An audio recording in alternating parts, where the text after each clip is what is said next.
Hello friends, welcome to study कर। मैं हूं आपका दोस्त प्रभाकर। आज के इस लेक्चर में हम डिस्कस करेंगे 16 जून 2023 के मोस्ट इंपॉर्टेंट करेंट अफेयर्स के क्वेश्चन। तो आप इस पूरे लेक्चर को बहुत ही ध्यान से लास्ट तक जरूर देखिएगा।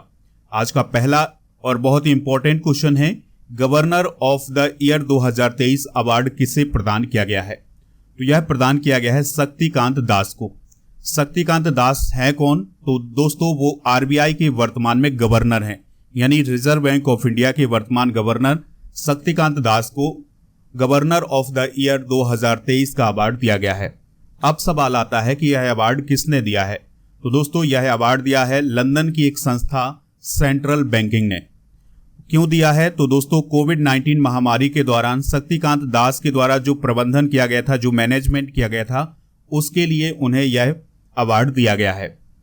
बात करते हैं सेंट्रल बैंकिंग की। तो सेंट्रल बैंकिंग ये जो संस्था है, ये दुनिया भर में जितने भी केंद्रीय बैंक हैं उनसे संबंधित गतिविधियों पर नजर रखती है और उनका विश्लेषण करती है। एक पॉइंट और याद रखिएगा कि जो शक्तिकांत दास हैं वो governor of the year award पाने वाले दूसरे व्यक्ति हैं। इससे पहले 2015 में रघुराम राजन को भी गवर्नर ऑफ द ईयर का अवार्ड मिल चुका है। सेंट्रल बैंकिंग के द्वारा 2023 में एक और अवार्ड दिया गया है और वो अवार्ड है central bank of the year का। तो central bank of the year 2023 चुना गया है नेशनल बैंक ऑफ यूक्रेन को। शक्तिकांत दास के बारे में एक और पॉइंट याद रखिएगा कि वो 1980 बैच के आईएएस ऑफिसर हैं। यहां पर बात आई है अवार्ड की, तो कुछ प्रमुख अवार्ड डिस्कस करते हैं। ललिता नटराजन को इकबाल मसीह पुरस्कार दिया गया है 2023 का अमेरिका के द्वारा। मन्नार समुद्री राष्ट्रीय उद्यान को मिशेल बासित पुरस्कार मिला है यूनेस्को के द्वारा। द्रौपदी मुर्मू जी को grand order of the chain of the yellow star दिया गया है सूरीनाम के द्वारा।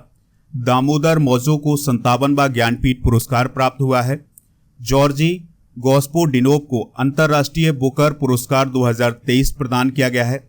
नरेंद्र मोदी जी को grand companion of the order of लोगोहू प्रदान किया गया है पपुआ न्यू गिनी के द्वारा।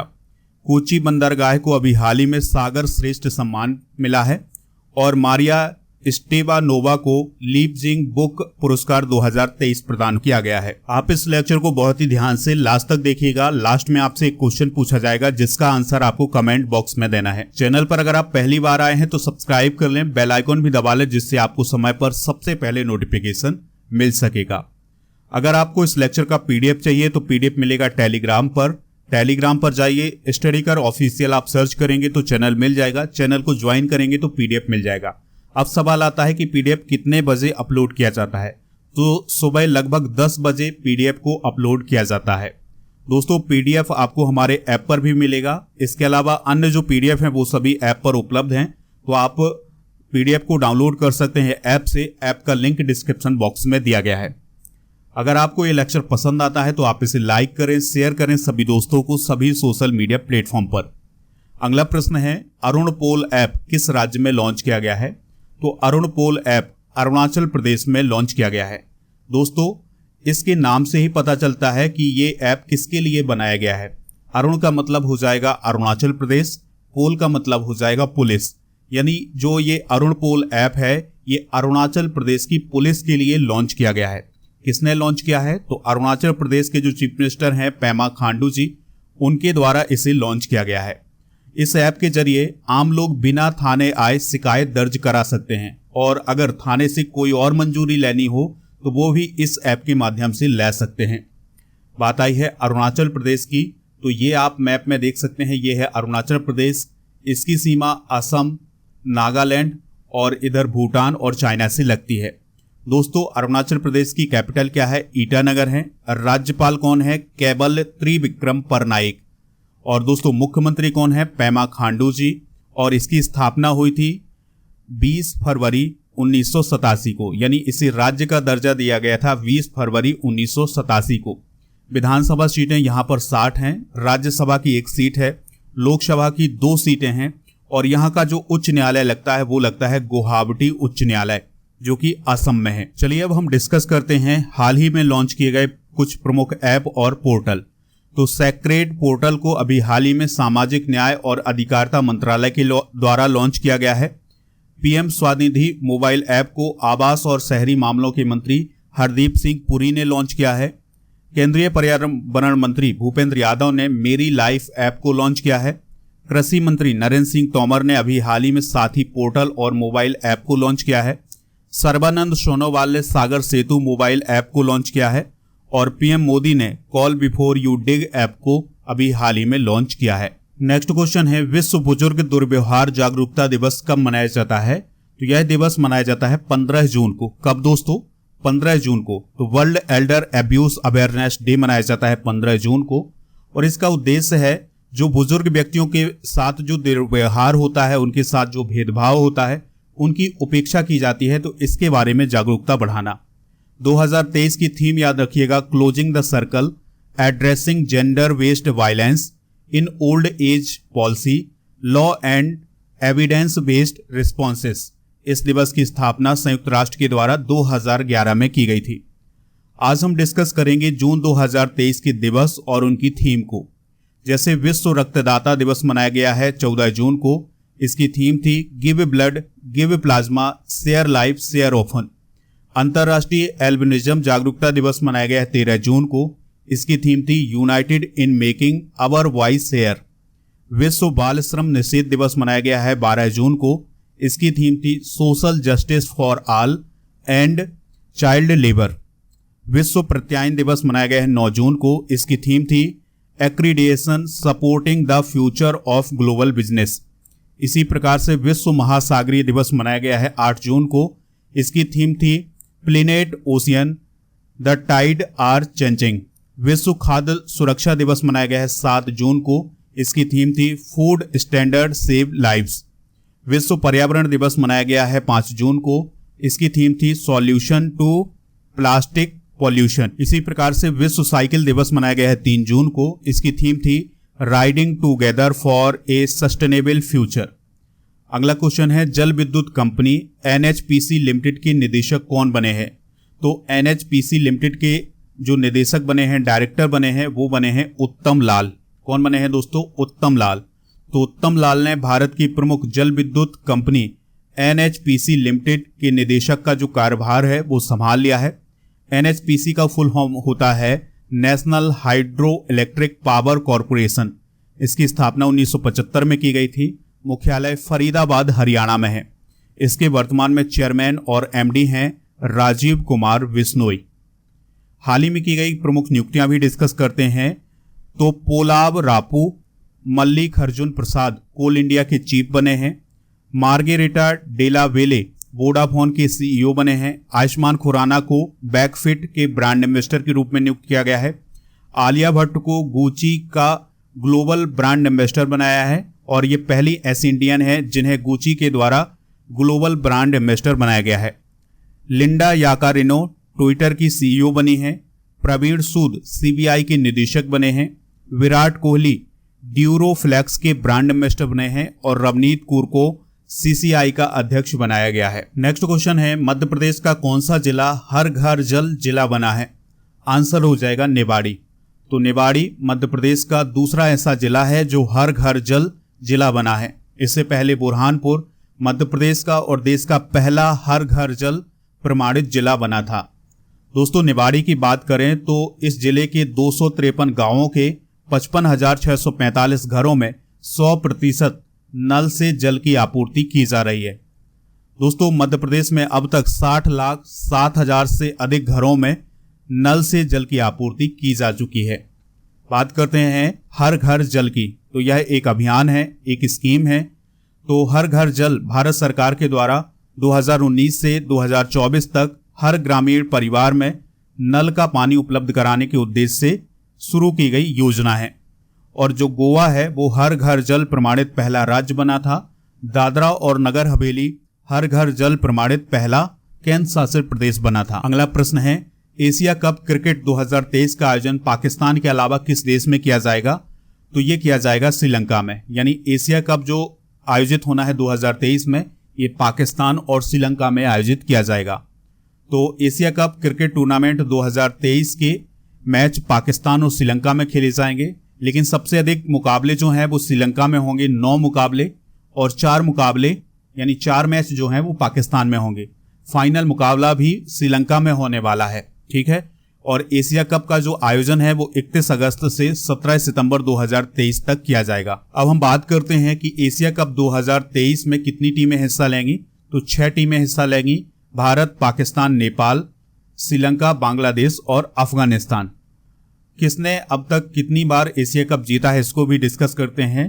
तो भारत ने अब तक 7 बार एशिया कप का खिताब जीता है, 1984, 88, 90, 91, 95, 2010, 16 और 18 में। इसके अलावा श्रीलंका ने 6 बार जीता है, 86, 97, 2004, 8, 14 और 22 में।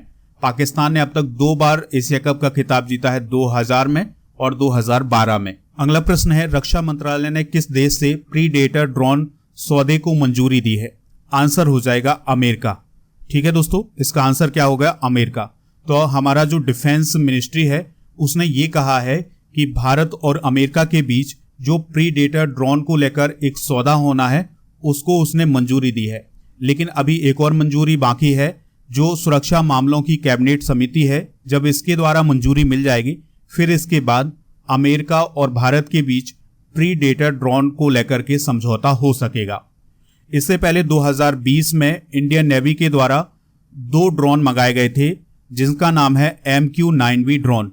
तो इनको लीज पर लिया गया था, लेकिन अब इनकी जो लीज की जो क्षमता है वो बढ़ा दी गई है। 1 साल के लिए लीज पर लिया गया था, तो अब इनकी क्षमता जो है वो और बढ़ा दी गई है। तो ये अभी इंडियन नेवी में ये ड्रोन काम कर रहे हैं और इनका काम है समुद्री सीमा की निगरानी करना। देखिए दोस्तों, प्रधानमंत्री नरेंद्र मोदी 21 से 24 जून तक अमेरिका की यात्रा पर जाने वाले हैं और अमेरिका की यात्रा पर जाने से पहले ये बहुत ही बड़ा फैसला लिया गया है भारत के रक्षा मंत्रालय के द्वारा।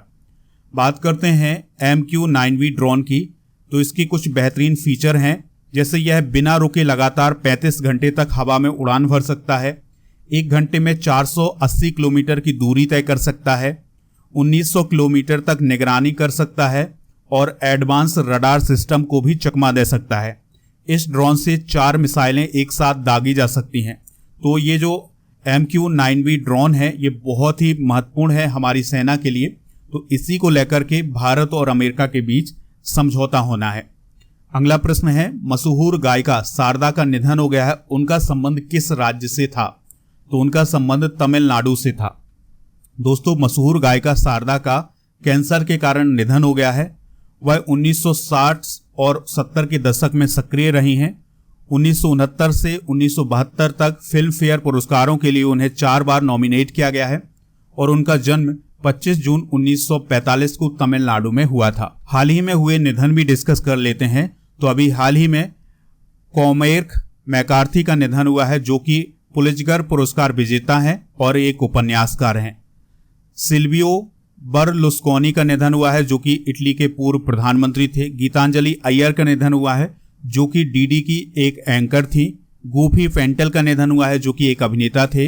वेद कुमारी घई का निधन हुआ है, जो कि संस्कृत की एक प्रख्यात विद्वान थी। टीना टर्नर का निधन हुआ है, जो कि मशहूर सिंगर थी। शरद बाबू का निधन हुआ है, जो कि एक अभिनेता थे। अगला प्रश्न है, इंडियन ऑयल कॉरपोरेशन ने किस राज्य में विमानन ईंधन संयंत्र स्थापित करने के लिए लांजा जेट के साथ साझेदारी की है। तो हरियाणा राज्य में विमानन ईंधन संयंत्र स्थापित करने के लिए इंडियन ऑयल कॉरपोरेशन और लांजा जेट ने साझेदारी की है।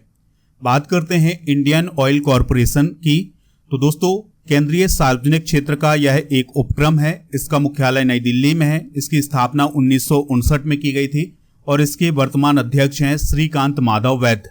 तो दोस्तों, हरियाणा में जो इंडियन ऑयल कॉरपोरेशन है और जो लांजा जेट है, ये दोनों मिलकर के विमानन ईंधन संयंत्र स्थापित करेंगे, यानी ऐसा संयंत्र स्थापित करेंगे जो इस प्रकार का ईंधन बनाएगा जो विमानों में यूज किया जाता है। दोस्तों, इस संयंत्र के लिए 23 अरब रुपए यानी $280.1 मिलियन का निवेश किया जाएगा। अगला प्रश्न है, किस राज्य की 5 इमारतों और संरचनाओं को अंतर्राष्ट्रीय ग्रीन एप्पल पुरस्कार के लिए चुना गया है। आंसर हो जाएगा तेलंगाना। तो तेलंगाना की 5 इमारतों को और संरचनाओं को अभी हाल ही में अंतर्राष्ट्रीय ग्रीन एप्पल पुरस्कार के लिए चुना गया है। तो दोस्तों, शहरी और रियल एस्टेट क्षेत्र की श्रेणी में अंतर्राष्ट्रीय ग्रीन एप्पल पुरस्कार प्राप्त करने के लिए तेलंगाना से 5 इमारतों और संरचनाओं को चयन किया गया है। तो दोस्तों ये जो पुरस्कार है ये किसने प्रदान किया है? तो ये पुरस्कार प्रदान किया है लंदन में स्थित द ग्रीन ऑर्गेनाइजेशन के द्वारा। ठीक है, तो ये जो ऑर्गेनाइजेशन है ये आकर्षक इमारतों को ग्रीन एप्पल पुरस्कार देता है। अब सवाल आता है कि ये कौन सी इमारतें हैं जिन्हें ग्रीन एप्पल पुरस्कार प्राप्त हुआ है? तो जो तेलंगाना का मोजम जाही मार्केट है, ये आप देख सकते हैं, ये है मोजम जाही मार्केट, तो इसे चुना गया है। और दुर्गम चेरुवु केबल ब्रिज को चुना गया है। BR अंबेडकर तेलंगाना राज्य सचिवालय भवन को चुना गया है, ये है सचिवालय भवन। तेलंगाना पुलिस का एकीकृत कमांड कंट्रोल सेंटर, इसको भी चुना गया है ग्रीन एप्पल पुरस्कार के लिए। और यदाद्री मंदिर, इसको भी दोस्तों ग्रीन एप्पल पुरस्कार के लिए चुना गया है। चलिए दोस्तों, अब हम कल के करंट अफेयर्स को रिवाइज करते हैं, फिर इसके बाद जनरल नॉलेज के पिटारे को डिस्कस करेंगे। लास्ट में पूछेंगे आपसे एक क्वेश्चन जिसका आंसर आपको कमेंट बॉक्स में देना है। कल का पहला क्वेश्चन था, फोर्ब्स की ग्लोबल 2000 की सूची में रिलायंस इंडस्ट्रीज लिमिटेड की रैंक क्या है? 45। विश्व रक्तदाता दिवस कब मनाया जाता है? 14 जून को। किस राज्य की ईसाद आम को GI टैग मिला है? कर्नाटक के। पहले जनजातीय खेल महोत्सव 2023 का आयोजन कहाँ किया गया है? ओडिशा में। FSSAI के द्वारा किस रेलवे स्टेशन को ईट राइट स्टेशन प्रमाण पत्र प्रदान किया गया है? गुवाहाटी रेलवे स्टेशन को। अमेरिका का इकबाल मसीह पुरस्कार किसने जीता है? ललिता नटराजन ने। वैश्विक दासता सूचकांक 2023 में कितने देशों को शामिल किया गया है? 160। भारतीय नौसेना के चौथे सर्वे वेसल लॉर्ज युद्धपोत संशोधक को कहां से लॉन्च किया गया है? चेन्नई से। अंडर 17 एशियाई कुश्ती चैंपियनशिप 2023 में भारत ने कुल कितने मेडल जीते हैं? 24। इवोल्व मिशन किसने लॉन्च किया है? सिडबी ने। दोस्तों आज के जनरल नॉलेज के पिटारे में हम डिस्कस करेंगे बौद्ध धर्म से रिलेटेड कुछ इंपॉर्टेंट पॉइंट। तो बौद्ध धर्म के संस्थापक कौन है? गौतम बुद्ध। 563 ईसा पूर्व में इनका कपिल वस्तु के लुम्बिनी वन में जन्म हुआ था। गौतम बुद्ध के बचपन का नाम सिद्धार्थ था। इनके पिता का नाम था शुद्धोधन, माता का नाम था माया देवी अथवा महामाया, जो कि कोले गणराज्य की कन्या थी। शुद्धोधन शाक्य गण के मुखिया थे। गौतम बुद्ध के जन्म के कुछ दिन बाद उनकी माता की मृत्यु हो गई थी और फिर इसके बाद उनका पालन पोषण किया था उनकी मौसी प्रजापति गौतमी ने। उनका विवाह 16 वर्ष की आयु में शाक्य कुल की कन्या यशोधरा के साथ हुआ था और यशोधरा को गोपा और बिंबा के नाम से भी जाना जाता था। गौतम बुद्ध के पुत्र का नाम क्या था? राहुल। दोस्तों आपके लिए एक जॉब न्यूज है और ये न्यूज है बिहार के लिए। तो बिहार पुलिस में कांस्टेबल की लगभग 21,000 से अधिक पदों पर भर्ती हो रही है और इसमें जो कुल पद हैं वो हैं 21,391। अगर आप 12वीं पास हैं तो इसके लिए आप अप्लाई कर सकते हैं। आपकी उम्र होनी चाहिए 18 से 25 साल के बीच में। और अगर आपको अधिक जानकारी चाहिए तो csbc.bih.nic.in पर विजिट कर सकते हैं और यहाँ पर फुल डिटेल आप पा सकते हैं। फॉर्म भरने की जो तारीख है वो 20 जून से 20 जुलाई 2023 के बीच में होगी। कल के करंट अफेयर्स में जो क्वेश्चन पूछा गया था उसका आंसर था 14 जून, तो लगभग सभी ने इसका आंसर दिया है। दोस्तों बहुत ही बढ़िया आंसर दिए हैं सभी ने। तो आज का प्रश्न है जिसका आंसर आपको कमेंट बॉक्स में देना है, governor of the year 2023 award किसे प्रदान किया गया है? जो भी इसका राइट आंसर हो कमेंट बॉक्स में जरूर बताइएगा, हमें इंतजार रहेगा आपके आंसर का। जय हिंद।